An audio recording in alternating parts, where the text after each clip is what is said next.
Isso aqui é uma audiência de conciliação para ver se o senhor consegue desde já o medicamento que o senhor precisa. Aqui uma série de pessoas que vão ouvir o seu caso e depois discutir com a sua médica. Qual é o problema que o senhor tem? É asma crônica. Asma crônica desde quando? Fazem 22 anos. Que dificuldade que isso lhe causa? É falta de ar. É coisa séria. Tem remédio, mas não cura. Por causa do fôlego, não tem fôlego. Ele não tem como, ele não consegue respirar. Para ele é muito difícil, muito difícil. E os remédios que ele precisa não consegue no posto? Não, no posto Tem que comprar? Não, mas tem um que eu ganho, então é meu. Tá. Pois é, aqui nesse caso é para a senhora explicar o quadro clínico dele, né? Por que ele precisa dessa medicação e, mais importante, se teria ou não uma medicação fornecida pelo SUS. Então, a senhora fica à vontade. É assim, quando eu conheço o seu Valdemiro já tem um tempo, né, porque ele é companheiro de uma paciente minha, cuidei dele no programa da tuberculose também. Então ele tem sequelas de tuberculose, além disso, para somar, e foi fumante. Aí quando ele estava no programa de TB ainda, da tuberculose, ele queria, já tinha muita falta de ar, era uma queixa frequente, e eu falei, confesso que eu falei, ó, vamos parar, entrei com medicação, mas foi o primeiro que eu falei, acho que não vai dar, porque fumava há 50 anos, não botei fé assim, e me surpreendi. Hoje eu dou o exemplo dele para outros pacientes meus. Eu falo, o seu Valdemiro conseguiu. 50 anos fumando tudo, então tem cara que vem com 35, não vou conseguir, não vou conseguir. Ele tinha um com 50 anos já com idade e tudo, um quadro avançado pulmonar, e conseguiu. E ele conseguiu na primeira, ajudei com medicação, claro, mas uma parte eu tinha para dar, outra parte ele comprou, e ele fez certinho e parou de fumar logo assim. Então, acho que é um exemplo assim de vontade mesmo de viver. Só que ele já estava no quadro avançado. Ele anda POC muito grave, ele tem de VF1 a capacidade dele pulmonar 23, 24%, não passa muito disso. Então, quando eu consegui, né, convencer, vamos parar de fumar, tudo, e quando eu peguei ele como paciente, porque eu conheci ele como companheiro da minha paciente, quando eu peguei ele como paciente já estava avançado. Aí entrei já, ele usa então broncodilatador de longa duração, que é o formoterol, por isso que eu troquei para ele pelo Alenia, porque uma parte era miflonide, eles estavam comprando, acho que é tutela antecipada, é isso que chama, né? Ele estava recebendo, mas aí é o mais difícil. Eu falei, o que dá? O Alenia dá para conseguir pelo SUS, ele tem uma história familiar de asma, tudo, então botei lá como se asmático, dá para pegar, ele tem uma queixa desde moço de falta de ar, apesar de espirometricamente não ter alteração, ele tinha familiar, tudo, e queixa que talvez fosse mesmo asma e piorou porque fumou. Então esse Alenia foi por isso que eu troquei pelo Alenia agora, e esse tem pelo SUS, que é para asma grave. Aí eu pensei nele o seguinte, ele usava miflonide, que é a budesonida, que é o outro corticoide a mais, porque ele se sentiu muito bem quando usou mais corticoide. Aí eu coloquei o Oximax. O Oximax ele equivale a 2 miflonidial para ele comprar menos, que ele precisasse comprar menos, que ficasse mais barato para ele. Entende, né? Essa foi a ideia, chupar menos cápsula possível, porque não tem uma capacidade pulmonar muito boa, 23, 24% de 100% que a gente pode fazer é muito pouco. Então foi por isso que eu pensei o mínimo possível de bombinha, de remédio, ele já tem idade para não se confundir num monte de medicação, né? Uma coisa que ficasse fácil dele usar e que funcionasse. Então esse foi o motivo de ter escolhido o Oximax uma vez por dia. O que o SUS dá, estão dando becometazona de 250, mas é em spray, é difícil de usar. Eles não dão para o espaçador que está faltando, então se der direto não vai funcionar. Eu estou com um monte de paciente assim já, não é a mesma coisa da medicação em pó, né? Então esse é o meu motivo assim. E ele passou mal com a minofilina, ele é bem magrinho, pesa 46 quilos. Ele está recebendo? Esse ele está recebendo, esse é o mais caro, seria R$170, né? O Alenia ele recebe também, né, seu primeiro? O Alenia ainda não conseguiu por aquele processo. Isso foi mudado depois do ajustamento do processo, então? Sim, porque esse processo, acho que ele já entrou na defensoria 2 anos atrás. Eu estava olhando o prontuário, foi em outubro de 2008. É isso mesmo. A gente não mantém a mesma coisa, né? Vai tentando melhorar, mas por isso que eu te falei, para tentar diminuir o número possível de uso de medicações, né? E ficar fácil dele usar. Ele se cansa para usar até a medicação, então você vai ficar fazendo chupar 10 vezes uma bombinha, não sei o que, você pode chupar uma cápsula só. A gente tenta pelo mais fácil mesmo no quadro dele. A quem que a senhora atribui a competência para a paralisação desse tratamento? Eu acho que para o município é mais difícil. Eu acho que o Estado. Porque aí o Estado, a gente que trabalha, porque olha só, é grande Florianópolis, eu atendo Estreito, atendo lá na Palhoça. Eu moro aqui, mas eu tenho para lá. Então, olha só, se fizer só para Florianópolis, a gente já sabe o que ia acontecer. Quem é de outras cidades, eu tenho sobrinho, uma tia, o cachorro que mora lá, eu vou para lá. Ia inchar Florianópolis, não é? A União, eu acho que ia demorar muito. É isso que eu estou te falando, que é onde eu fico chateada.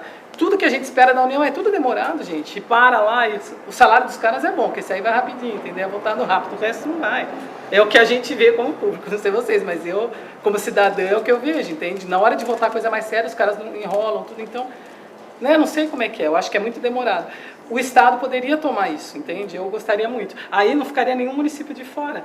É uma questão... Tá, é a ordem que é o certo. Na lei vocês estão super dentro, entende? Eu entendo, dentro da lei vocês estão... O principal aqui do Estado é o orçamento. Se a União não determinou o orçamento para esse, nós não temos como fazer. Nós não produzimos dinheiro para isso. Nós temos remédio, por exemplo, de câncer, de 30 mil reais. Hoje eu vi uma ampola de 14 mil reais. Coisa absurda.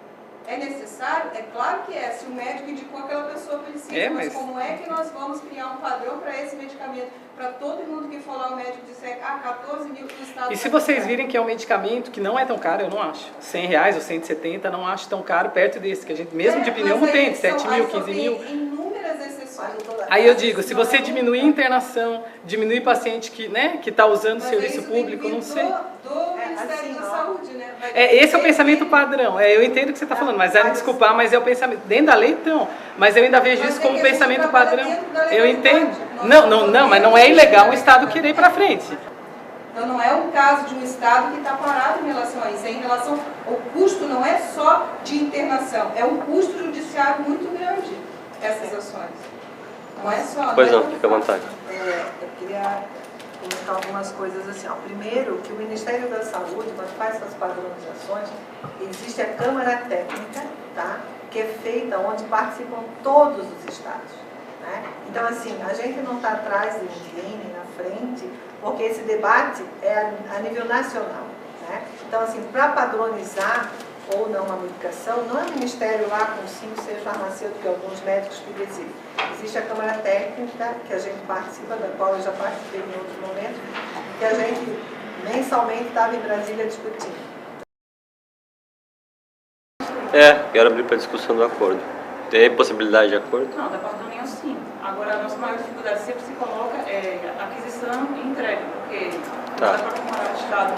Não, sim, isso não teria problema. Só é Brasília e a funcionamento lá, a legislação é gestora, é centralizadora, e a gente não tem a estrutura Tá, mas aí a aquisição ficaria por parte da União, então? Não, no caso sim, eu posso sugerir que a gente faça um ressarcimento.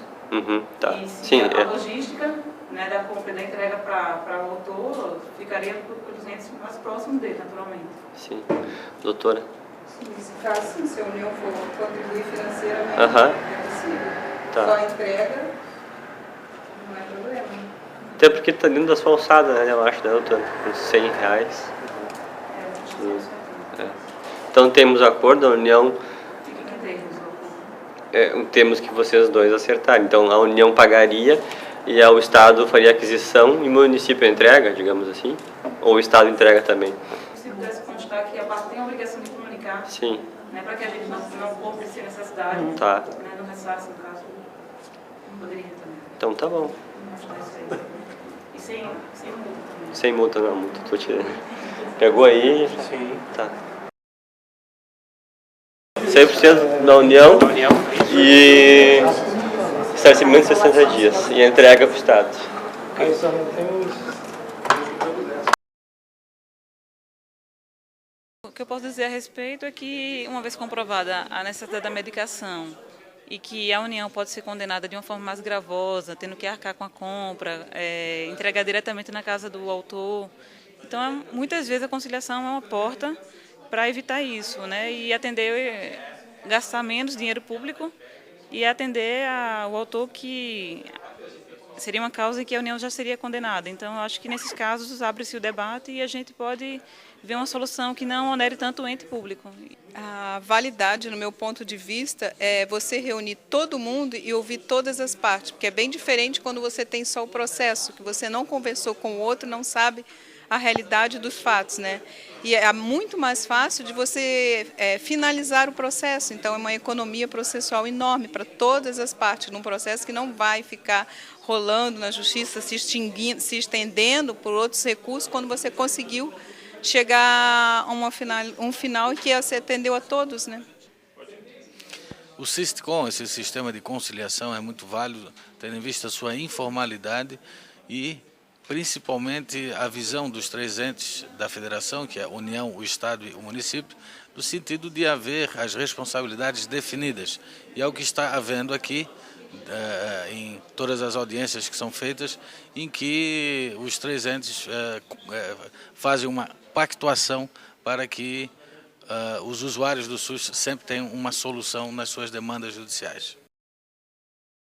Valeu muito bem, gostei, foi bem, né, teve sucesso, né, que ele acabou, né, vai continuar recebendo o medicamento e que foi o que nós viemos atrás, né, então. Tá bom. Demorou um pouquinho, mas tá bom. Porque o Espirivo, o principal, eu já estou ganhando. Foi outro processozinho entre eles, né? Só esperar o remédio chegar lá. Aqui em Santa Catarina, em Florianópolis especificamente, nós temos tido essa experiência com mutirões de conciliação em ações de saúde, que tem levado em consideração especialmente ações de medicamentos, mas não apenas de medicamentos, também ações de procedimentos, de insumos, de consultas, de exames, a saúde de modo geral. E os resultados têm sido bastante positivos, especialmente pela presença e participação dos técnicos com conhecimento especializado na área de saúde, seja dos municípios envolvidos, seja do Estado, especialmente do Estado e dos municípios. Da União, eventualmente, há essa participação, mas nós ainda temos a falta da presença mais contínua e permanente da União. E a construção de um resultado concreto, como a discussão técnica a respeito do caso específico e do entendimento da doença, da necessidade do medicamento e de como é que o Sistema Único de Saúde trata aquela doença e aquele paciente, tem sido bastante produtivo. Na verdade, esse tipo de metodologia de audiências de conciliação com essa prática, inclusive com a presença também sempre bastante importante do médico prescritor, tem inclusive dispensado a necessidade de uma perícia judicial, que com certeza levaria muito mais tempo para ser realizada, um custo bastante significativo e certamente não esclareceria tão bem quanto esclarecem as audiências por conta do debate técnico que é travado, que é levado a cabo nas audiências em si. Então, na verdade, a audiência acaba sendo uma tentativa de conciliação cumulada com uma instrução completa, praticamente completa, no que diz respeito à técnica do que é discutido no processo. Eu acho que o sistema de reconciliação foi uma coisa bem legal assim que está acontecendo aqui. Os pacientes, já é o meu 3º paciente que eu venho dar depoimento e eu vejo que eles conseguem a medicação, ficam bem contentes com isso e sai rápido, não é uma coisa demorada. Uma coisa que me deixou assim, é que eles vêm falar com o juiz e aí eles ficam ansiosos e isso é uma coisa que acaba dando uma piorada na falta de ar e nos sintomas. Eles ficam achando que o juiz vai tirar a medicação, né? E na verdade a ideia é outra, talvez até da gente, quando eles entram em defensoria pública, a gente vai preencher alguma requisição para eles, explicando o que é, já caberia aos médicos mesmo estar explicando, ninguém vai tirar a medicação, vão só avaliar e ver de quem é competência para pagar. É União, Estado, município, mas acho que é mais isso. Nas questões de saúde, entendemos que essa é a melhor alternativa, porque o processo tem uma solução muito mais rápida. Do ponto de vista da conciliação, o importante para o juiz aqui é manter a informalidade e a cordialidade das partes, já que é um tema muito delicado.